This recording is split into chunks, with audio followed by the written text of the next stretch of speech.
menggunakan waktu ini kita akan sama-sama merenungkan firman Tuhan.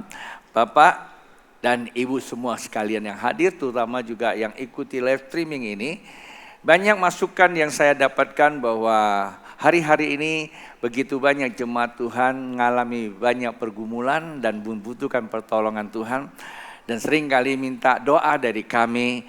Lalu saya bertanya kepada Tuhan dan jawabannya, tentu gereja punya program dan gereja punya satu konsep bagaimana memperlengkapi jemaat Tuhan sesuai dengan visi kita atau jendela yang Tuhan bukakan sepanjang 1 tahun ini. Sehingga firman yang disampaikan tentu berkesesuaian dengan jendela itu. Tapi bukan berarti tidak ada pelayanan untuk namanya konseling, pelayanan untuk healing, atau pelayanan-pelayanan personal, ministry. Bukan tidak ada, ada juga ya. Kalau Bapak Ibu butuhkan pertolongan, ya hubungi kami saja di sekretariat. Ya ada orang-orang yang kami akan utus untuk berdoa buat Bapak Ibu. Dan terkadang saya juga bisa hadir jikalau saya pas memang ya bisa hadir gitu ya. Kalau bilang nggak ada waktu itu terlalu sombong sekali ya. Waktu selalu ada, waktu datang dari Tuhan. Akan tetapi malam ini saya tidak berkhotbah seri pagi tadi. Terpanggil saya akan berdoa buat Bapak Ibu dan saya akan membuat satu khotbah malam ini bersifat ya kebangunan rohani. Jadi sore ini topiknya berbeda dan bersifat kebangunan rohani. Dan saya mau berdoa buat Bapak Ibu yang hadir maupun yang sedang mengikuti live streaming, yang mungkin ada di luar kota yang saat sedang bergumul. Baik itu pergumulan pribadi khususnya pelayanan pekerjaan, rumah tangga, dan juga mungkin sakit dan penyakit. Semua itu ya sifatnya seluruh kehidupan kita secara holistik. Ya, holistic healing. Ada seluruh pekerjaan Tuhan bisa menjawab kebutuhan Anda. Nah, apa yang bisa jawab kebutuhan kita? Firman Tuhan akan menolong kita untuk ke sana. Ikuti. Saya ajak Bapak Ibu untuk membaca beberapa kejadian Alkitab itu sehingga bisa membuka wawasan kita memahami kebenaran, ya. Saya ajak Bapak untuk pertama membaca Yohanes pasal yang kelima. Ini berbicara seorang yang mengalami lumpuh 38 tahun di kolam Bethesda. Ayat pertama berkata demikian, sesudah itu dari hari raya Yahudi dan Yesus berangkat ke Yerusalem. Di Yerusalem dekat pintu gerbang domba ada sebuah kolam yang dalam bahasa Ibrani disebut Bethesda. Ada 5 serambi dan di serambi itu berbaring sejumlah besar orang sakit, orang-orang buta, orang-orang timpang dan orang-orang lumpuh yang menantikan goncangan air kolam itu. Sebab sewaktu-waktu turun malaikat Tuhan ke kolam itu dan menggoncangkan air itu. Barang siapa yang terdahulu masuk ke dalamnya sesudah goncangan air itu menjadi sembuh, apapun juga penyakitnya. Di situ ada seorang yang sudah 38 tahun lamanya sakit. Ketika Yesus melihat orang itu berbaring di situ dan karena ia tahu bahwa ia telah lama dalam keadaan itu, berkatalah ia kepadanya, kata ianya huruf besar berarti Tuhan, maukah engkau sembuh?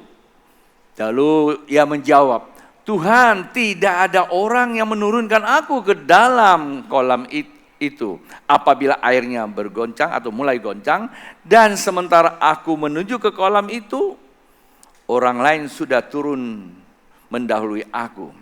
Sama-sama katakan amin. Pembacaan ini saya hanya memfokuskan kepada seorang yang lumpuh 38 tahun. Bapak Ibu, lumpuh 38 tahun saya tidak masuk kepada sakitnya. Tapi saya mau ajak Bapak Ibu, coba kita membayangkan. Membayangkan boleh ya. Tapi kalau kita membayangkan diri kita juga boleh. Jikalau seseorang mengalami kondisi yang tidak nyaman, jangankan 38 tahun. Satu hari saja rasa-rasanya mau kiamat. Ya Pak ya?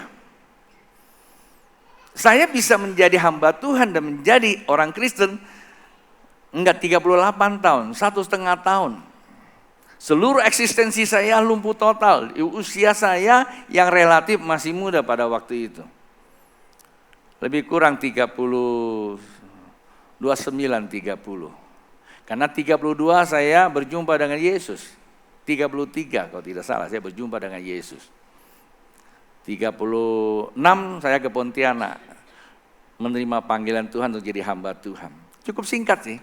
Lebih kurang 2 tahun bertobat, saya sekolah teologi, selesai, Tuhan utus saya ke Pontianak. Tapi bukan itu isunya. 1,5 tahun hanya ada di ranjang. Rasanya aduh, tahukah Anda? Seluruh kepunyaan kita rasanya nggak ada artinya. Saya punya rumah, saya punya anak, saya punya istri masih muda. Anak saya semua bagus-bagus. Uang ada, banyak sih enggak. Ya. Mobil ada, pekerjaan cukup. Saya masih memimpin 3 perusahaan. Baik perusahaan sendiri, perusahaan orang lain saya kerja. Dan pada saat itu saya hanya membayangkan gini, jikalau uang di sebelah kiri ditaruh bertumpuk dan sebelah kanan bertumpuk, nggak ada arti buat saya. Saya bisa beli ranjang yang harganya mahal. Yang kata orang kalau tidur lupa bangun, kata orang ya. Dan ranjang itu tidak bisa saya tiduri. Ruang kamar saya ada AC supaya dingin. Tapi saya tidak bisa masuk, karena apa? Begitu masuk kena dingin udah gemetaran. Sementara anak saya masih kecil semua. David waktu itu umurnya juga belum 10 tahun. Dia masih nggak ngerti apa-apa. Dia belum tahu pergumulan orang tuanya bagaimana. Tiap hari saya cuma hanya meratap tembok, nangis. Saya cuma bilang, Tuhan kalau saya mati, istri saya jadi janda, masih muda, cantik lagi, saya bilang. Saya waktu itu berpikir apa? Seluruh harta saya nggak ada gunanya. Kepengen sembuh. Tahukah Anda? Tiada hari dan tiada jam buat saya usaha kesembuhan. Dari satu dokter ke dokter lain, dari satu dukun ke dukun lain, satu sinsai ke sinsai lain, hanya dukun beranak yang saya nggak pergi. Benar. Dari gunung satu ke gunung lain. Ya, sampai ke gunung yang terpanjang. Di ujung Ancol sampai di ujung Senen, yaitu Gunung Sahari. Besoknya hilang gunung itu. Itu yang terus kita kerjakan. 1,5 tahun Bapak Ibu. Saya pernah ngalami. Tapi itu tidak seberapa dengan 38 tahun. Artinya yang namanya masalah itu tidak enak Bapak Ibu. Tapi dengarkan Bapak Ibu. Yang namanya masalah, tidak ada kata dapat kita pergunakan bahwa hidup tidak ada masalah. Bilang sama sampingnya, ada masalah. Hidup ada masalah. Namun yang perlu kita tahu bukan masalah yang menjadi tangisan kita. Sekarang saya bisa berbicara, dulu saya tidak bisa berbicara. Saya dengan usaha untuk mau selesaikan masalah saya, sia-sialah. Seperti orang satu ini. 38 tahun ada di kolam itu, bukankah itu usaha? Itu usaha Bapak Ibu. Kolam tersebut itu menjadi kolam budaya, sekarang masih ada tuh Bethesda. Ya. Sebelum Yesus ada, kolam itu sudah ada dan itu menjadi budaya buat orang Yahudi. Kalau sakit dibawa ke sana dan semua penyakit. Ada yang lumpuh, ada yang timpang, ada yang buta, macam-macam lah. Disebutnya nggak gitu lengkap, tapi banyak, semualah masalah. Mungkin masalah rumah tangga, masalah anak, masalah cerai, masalah nggak dapat jodoh. Kalau di kampung dulu kalau nggak dapat jodoh kan, ini bulan 8 nih, buat gue pua orang bilang, ya kan, cewek-cewek tengah rembulan, ya. Malam purnama di sinar rembulan. Biarlah aku cantik bagaikan bulan. Dia nggak tahu bulan itu gelombang. Bagaikan bulan ya. Dia pikir bulan cantik kali. Iya kue bulan. Lalu bajunya semua ditaruh di tengah sana, diembunin lalu dipakai. Kurapan pula. Zaman dulu, sekarang sih udah kurang ya. Zaman dulu waktu saya masih di kampung itu. Ya. Dan itulah Bapak Ibu pada masa itu, karena ini ada sebuah budaya, ini usaha, dan mereka datang ke sana segala macam, mungkin bawa baju, bawa ini, sekedar tunggu katanya ada goncangan, kolam itu, malaikat Tuhan itu turun, kalau dia berkata, siapa yang mendahuluinya dan dia pasti sembuh. Termasuk orang satu ini. Dan pada saat itu Bapak Ibu, Tuhan Yesus hadir di situ. Dan Alkitab katakan, kenapa Tuhan jalan ke situ? Pertanyaan saya, Alkitab katakan Tuhan Yesus hadir di situ. Loh, pertanyaan saya tentu mewakili Bapak Ibu dan bisa menolong kita untuk mengerti. Kenapa Tuhan Yesus jalan ke situ? Tahukah Anda? Tuhan itu Tuhan. Tuhan itu maha hadir. Kendati pun secara fisik dia ada di surga, kendati pun secara fisik kita tidak bisa, namanya dia Tuhan, melampaui pikiran kita. Ketika dia tidak hadir bukan berarti Tuhan itu tidak ada. Artinya Tuhan itu adalah satu pribadi, kehadirannya merengkuh seluruh area kehidupan kamu. Sampai yang kamu tidak tahu pun Tuhan tahu. Bukan kebetulan Tuhan itu jalan-jalan lalu ketemu di kolam Bethesda. Atau kayak kita lagi jalan-jalan berjarak ke Yerusalem. Mari kita kolam Bethesda. Sampai sana ngapain? Ya foto-foto. Bukan, Tuhan bukan itu. Tuhan tahu apa yang harus dia kerjakan. Dan di situ banyak orang usaha. Tidak salah Bapak Ibu, mereka usaha. Yang jadi masalah hanya satu. Ketika Tuhan hadir di situ, Tuhan tahu orang itu sudah lama lumpuh, kan kata Alkitab. Iya tahu. Lah kalau Tuhan tahu orang lumpuh 30 tahun, kira-kira masalah Bapak Ibu yang hadir di sini atau di rumah atau yang pas mampir di live streaming ini, Tuhan tahu nggak masalah kamu? Yang kamu tahu cuma masalah kamu, papa saya belum kasih duit. Uang jajan saya belum dikasih, uang sekolah belum dibayar, mama saya galak, usianya sudah lanjut, tapi omongannya tambah kenceng. Waktu muda kurang, tapi makin tua makin banyak omongannya, sehingga dia bising katanya. Atau pacarnya janji mau datang nggak datang. Atau sampai hari ini nggak ada pacar yang mau nyentuh-nyentuh. Tidak ada orang yang mau nyentuh-nyentuh. Akhirnya dia sendiri nyentuh sana dan nyentuh sini. Dan timbul masalah. Bapak Ibu dengarkan baik-baik. Kasih tahu sampingnya, Tuhan tahu persoalanmu. Kalau Tuhan tahu persoalanmu, Tuhan ngerti nggak cara menyelesaikannya? Ngerti. Yang tidak ngerti siapa? Yang tidak ngerti itu orang lumpuh. Tuhan tanya.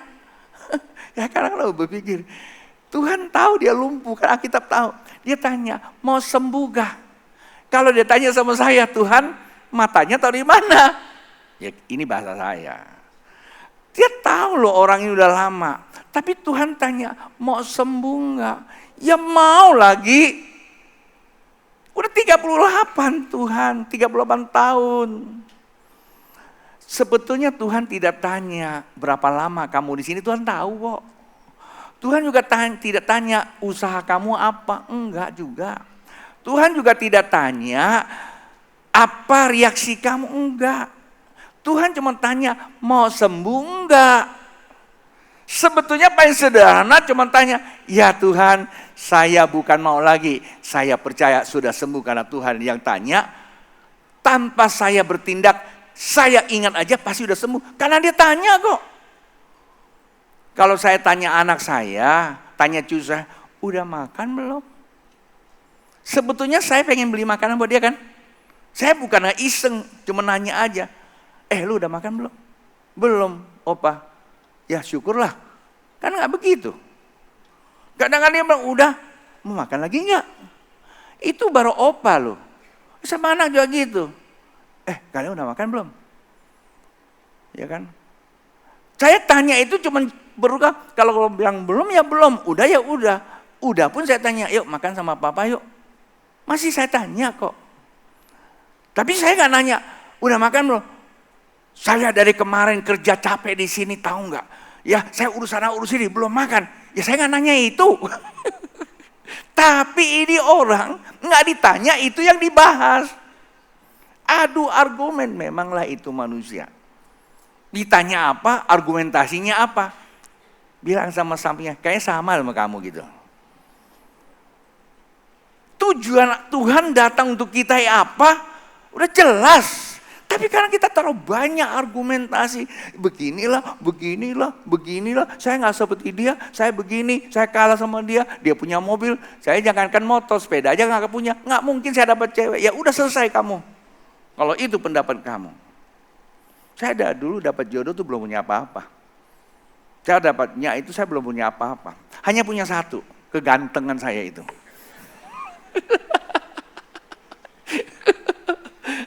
Bener.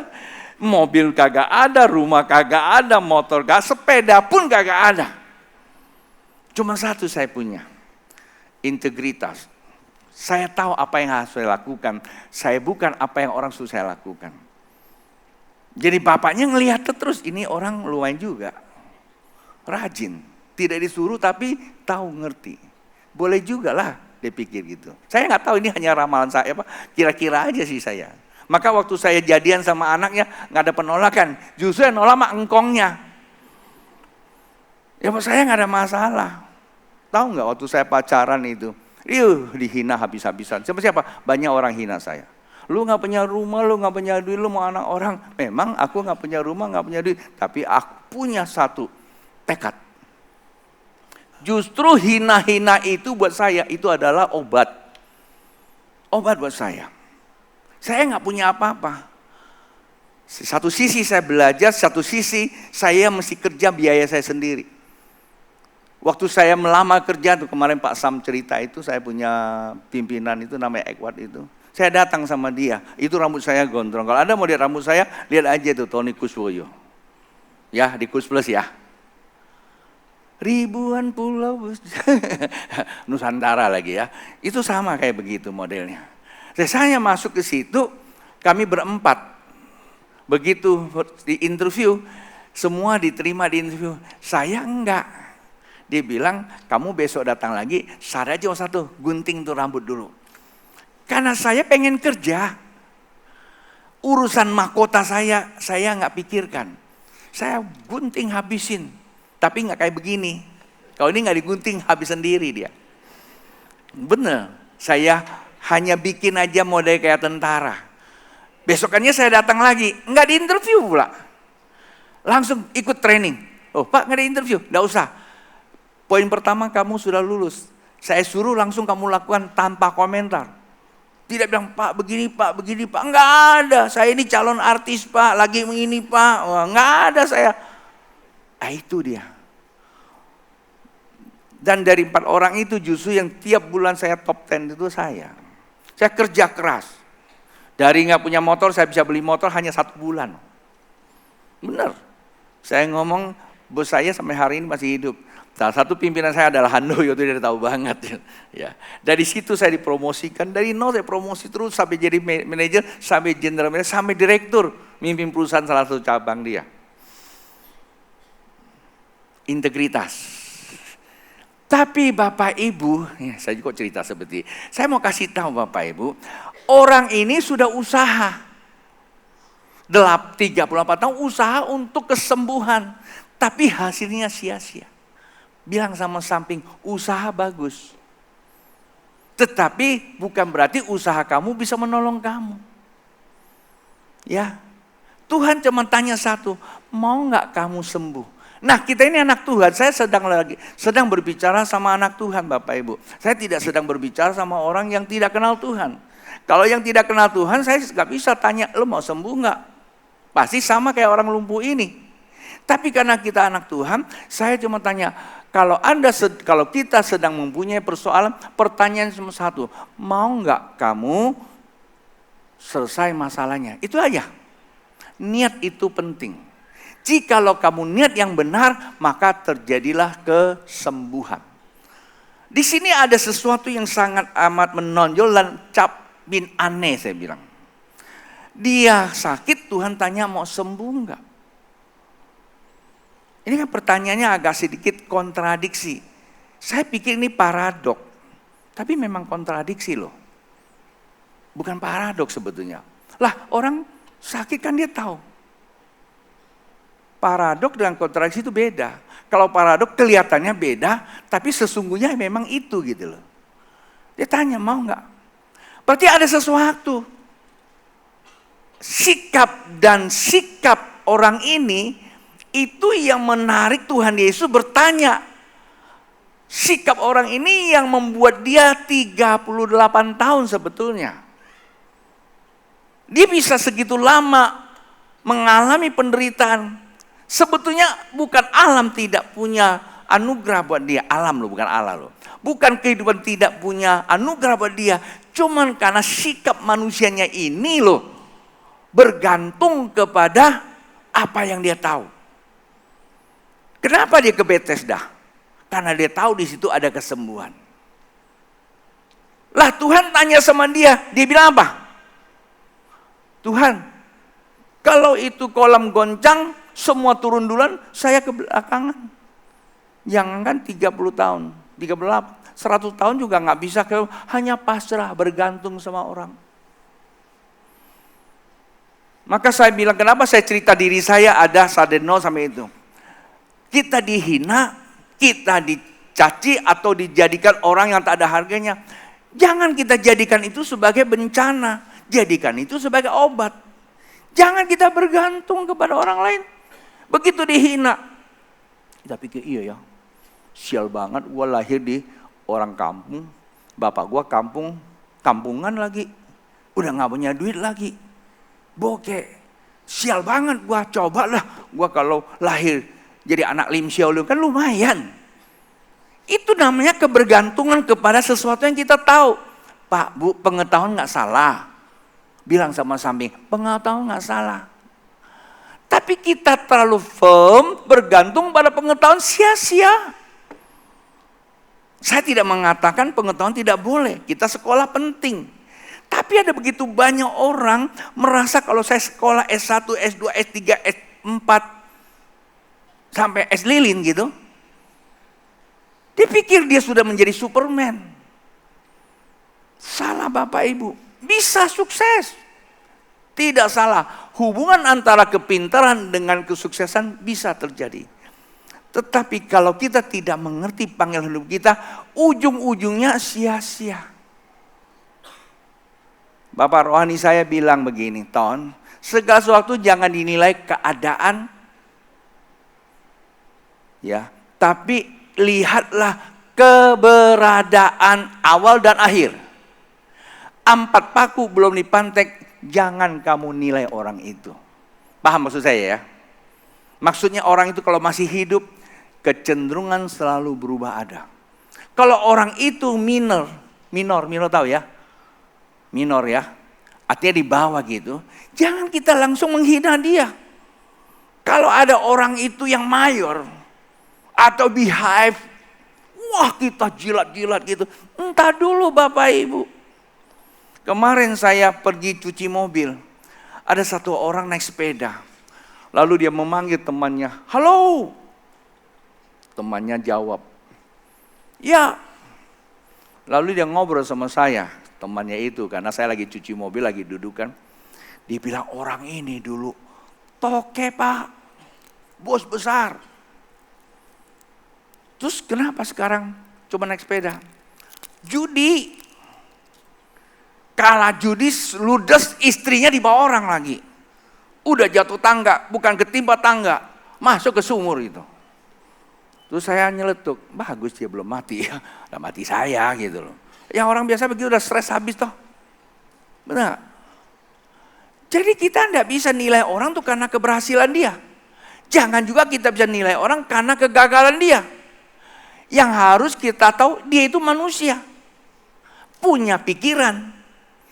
Ketika dia menyadari siapa dia, seketika itu saja dia berubah. Seperti orang ini, 38 tahun. Mungkin teman-teman sudah sembuh, rasain lu karena lu lumpuh. Mungkin banyak cerita lain.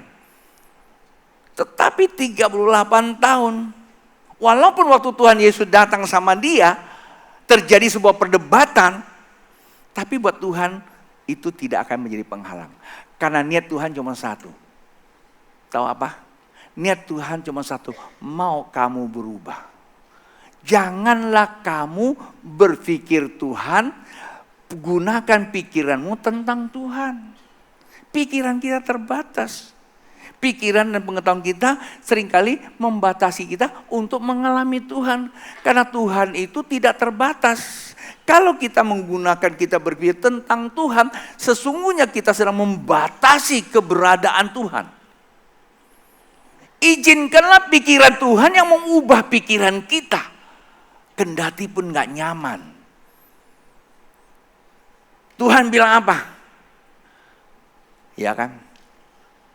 Bangkit tuh, angkat tilam kamu. Nah, ini kalau ini lebih kontra lagi tuh. Lah saya lumpuh 38 tahun, suruh bangkit, angkat tilam itu. Ini kira-kira sebetulnya manusia atau apa? Jangan-jangan ini ODGJ kali ya. Ini kalau sekarang ini ya. Yang benar aja.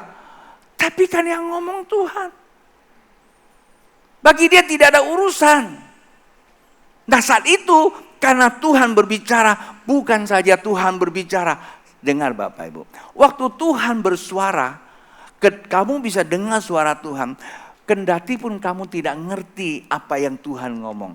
Tetapi kuasa Tuhan yang bisa mengubah apa yang menjadi kebutuhan. Bilang gini, amin. Saya masih ingat satu hari, ada seorang bapak atau ibu, saya lupa, udah lama sih. Dan dia punya masalah dengan hidung. Ya, punya masalah hidung. Tapi dia gak maju. Tuhan kasih tahu sama saya, ada orang yang punya masalah dengan hidung. Tapi saya pegang telinga. Siapa yang punya masalah dengan hidung? Saya pegang telinga. Lah bapak itu maju ngeliatin saya. Bapak hidungnya, dia tunjukkan, oh ya saya salah.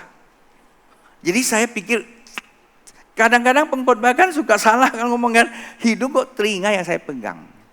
Terus saya bilang, sekarang bapak, hidung bapak sembuh. Coba bapak rasakan lagi. Dan seketika itu saya bisa salah berbicara. Tapi kebenaran tidak pernah salah untuk mendeteksi apa yang mau dikerjakan. Paham gak?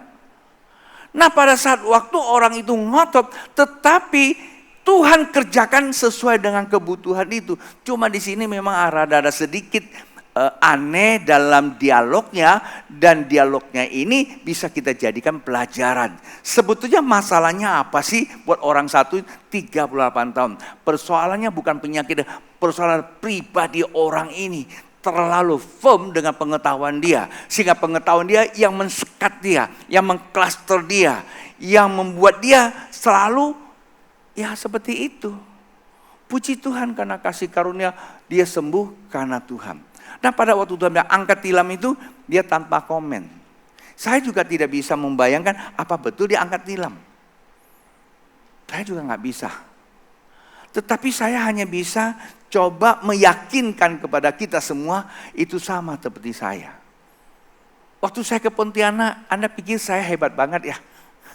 Datang aja ke Pontianak, nggak tahu mau makan apa. Bawa anak 3, iya kan? Istri dan bawa keluarga jumlahnya 12 orang. Tinggal di mana juga nggak tahu. Uang berapa banyak dibawa. Saya terus terang aja, saya udah jual mobil saya.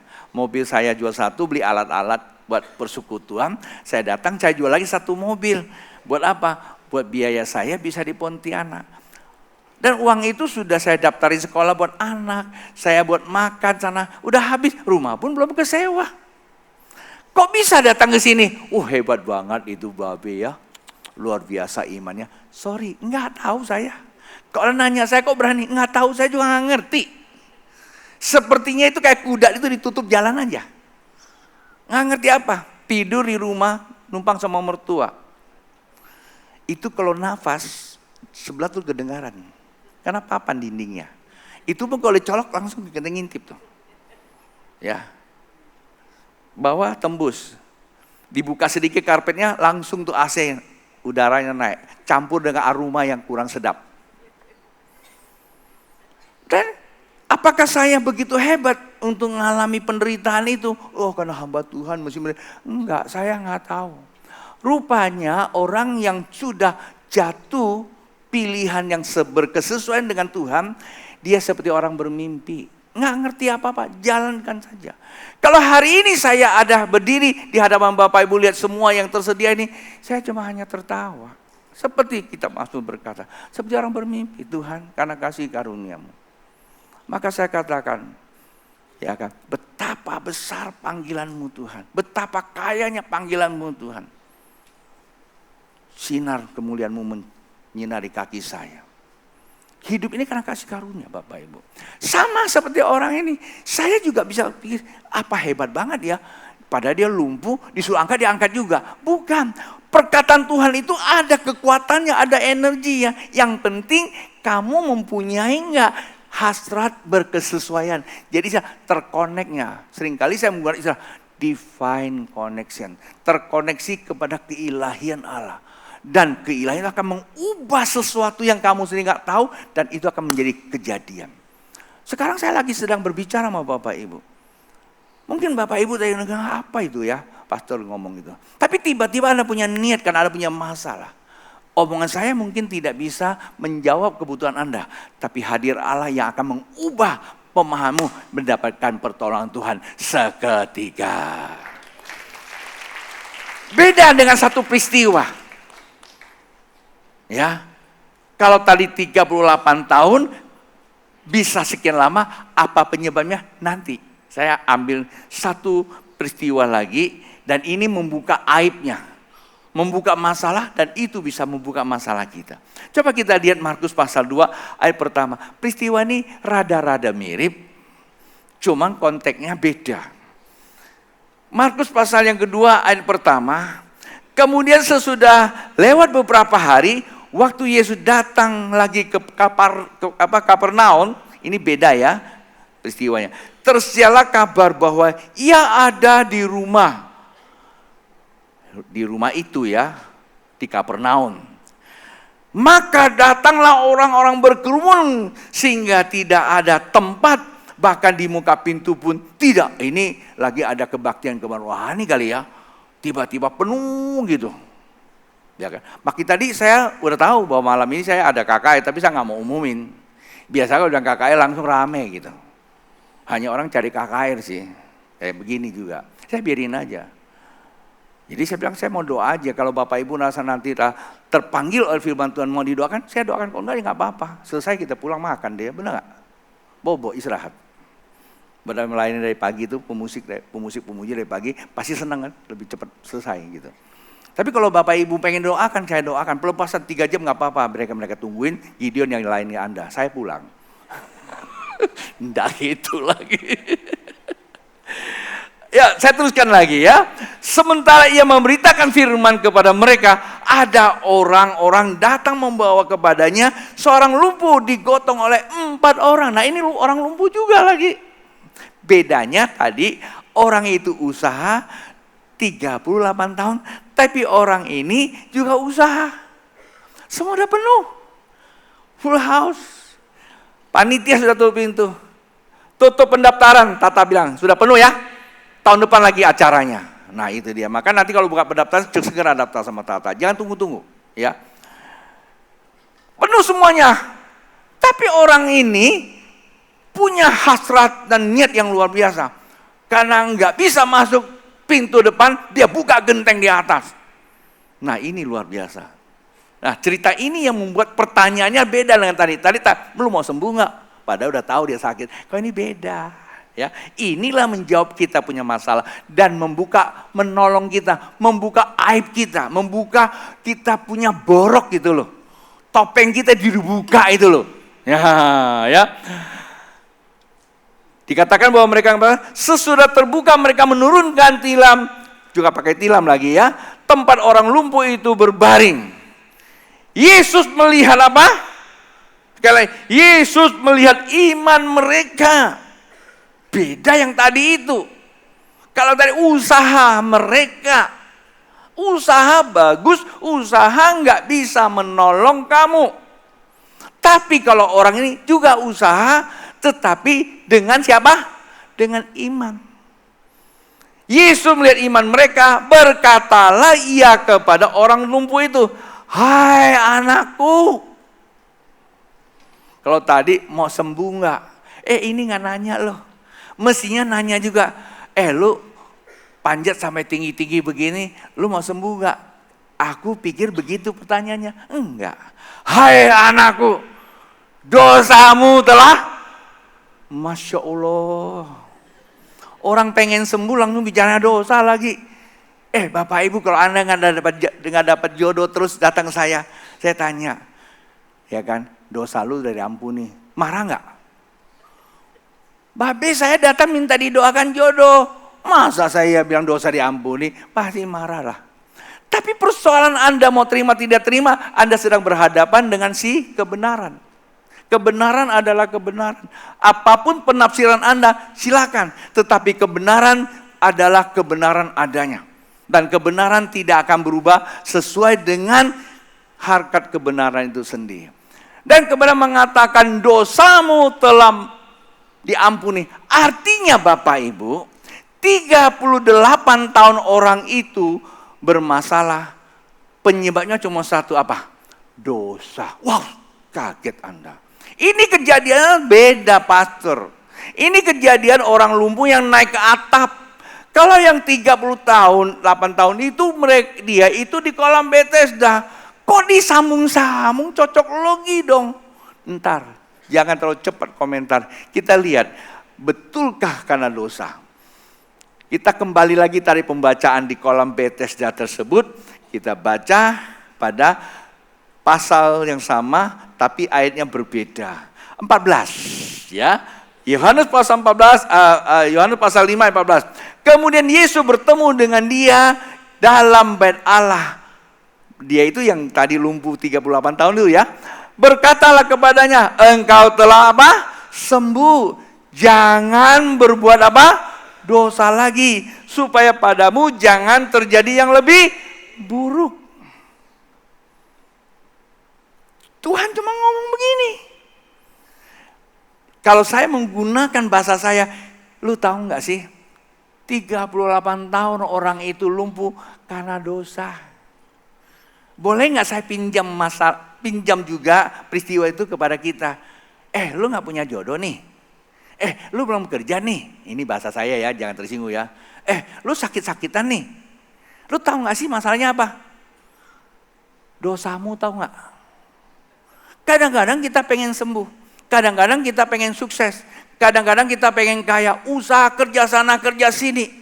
Salah nggak salah, tapi yang menjadi penyebab bukan usaha kamu kurang, tapi dosa kamu yang kamu bawa terus. Paham?